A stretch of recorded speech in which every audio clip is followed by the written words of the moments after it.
started in this world of jazz? Oh, that's very interesting. Actually, I grew up in a family in North Carolina, in Rocky Mount, North Carolina. I had two uncles. They were both great guys, black guys, you know, brothers in the family. And we were all there growing together. And I was very young. I was only 4 years old. And my family were church people. They were in the Baptist church and doing gospel and music and school music. I did all kinds of things as you know, growing up black in the South. But I really grew up actually in Harlem, New York City. And that's where I got involved in the beautiful world of jazz music.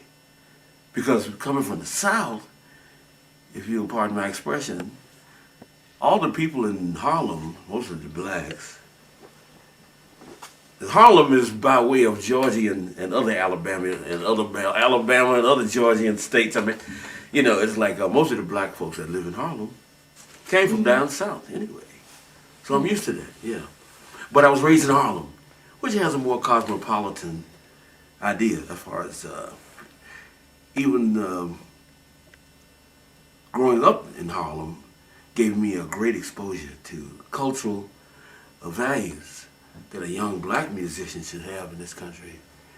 You know, and over the years now I've found that to be true. What I probably saw while growing up there in Harlem, playing basketball every day and meeting all the great black heroes like Joe Louis, and you know, I was young enough to see Sugar Ray Robinson, and you know, people like Muhammad Ali used to come down to our playground. And I was working for the Police Athletic League. I was the guy who used to go around to the neighborhoods in the summer and open up the fire hydrants so the kids could run naked in front of cold water or something. And they always were glad to see me coming because I opened up the fire hydrant.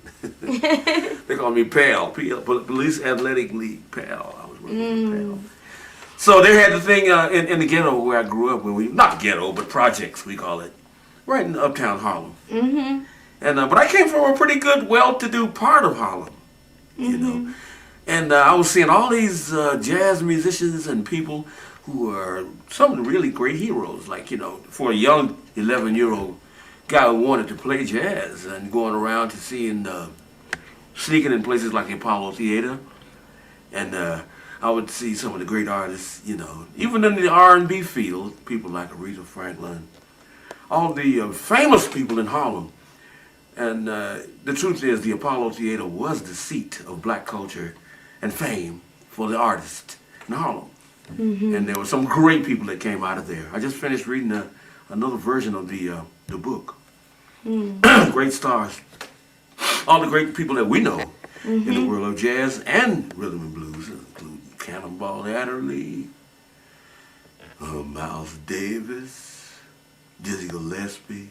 When I was a kid growing up in Harlem, I could always see people like Moms Mabley, you know, and people who in New York City who were really famous people, Lena Horne, or I could wake up and go get some groceries for my aunt, and I'd run into people like Nipsey Russell or Red Fox shopping for groceries in the groceries, up in Harlem. Yeah, Lena Horne was playing poker with Joe Louis, the heavyweight champion. We were around all the great heroes all the time, growing up in that neighborhood. And we used to go to these places where there were piano players, like on the order of a Tatum or a Fats Waller, who were doing this creative thing in the worldly environment. Yeah. Not just the church, but a secular environment. So Harlem gave me a really interesting overview as a child to be able to see people playing the way they were playing. You know, and all this old jazz that existed. And my parents are black people, they're trying to send me to Eastman School of Music.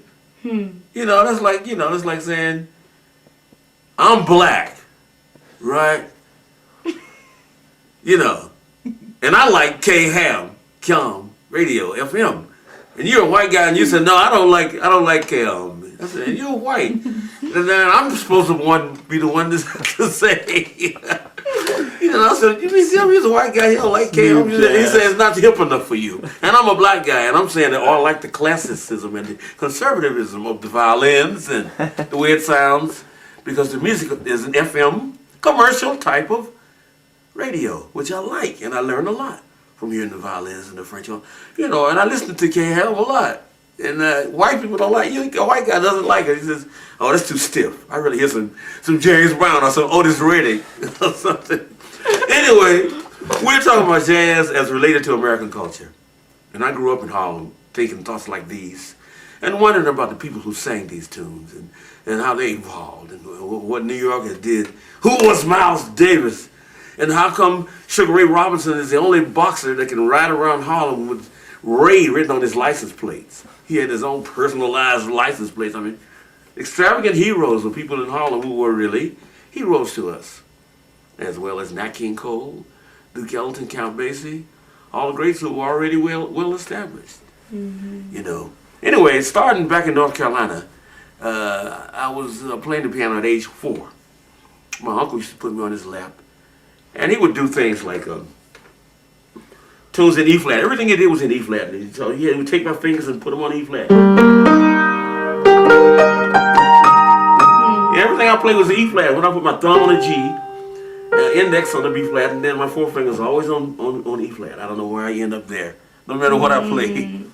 So I'm an E flat guy, right?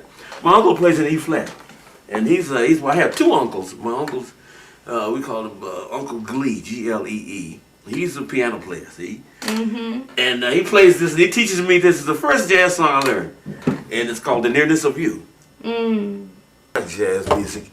And I learned jazz by watching all the great jazz artists in Harlem, growing up from age 11. And I had these 2 uncles. They were big guys, big black guys. One was 6'4", the other one was 6'6". They were both big black, and they were athletes. And one uncle, we called him, let's see, what do we call him? Glee. Glee. I don't know how you call somebody Glee. I know a black guy that was so black one time, we called him Blue. But anyway, that's neither here nor there. However, my other uncle was a Baptist minister. It just so turns out that my uncle, his name was Richard, and he was a Baptist minister in Brooklyn, my Uncle Richard. So he was part of my family, my New York family. And my mother had sent me to New York at age 11 to live with my aunt in Harlem, New York City. What better life could you go to Abyssinian Baptist Church every Sunday? You see Adam Clayton Powell. I see Malcolm X preaching on top of a watermelon truck every Saturday. It's Malcolm X talking about, "Oh, go home, you black man. You know, this ain't your country." Telling the black people to go home or something.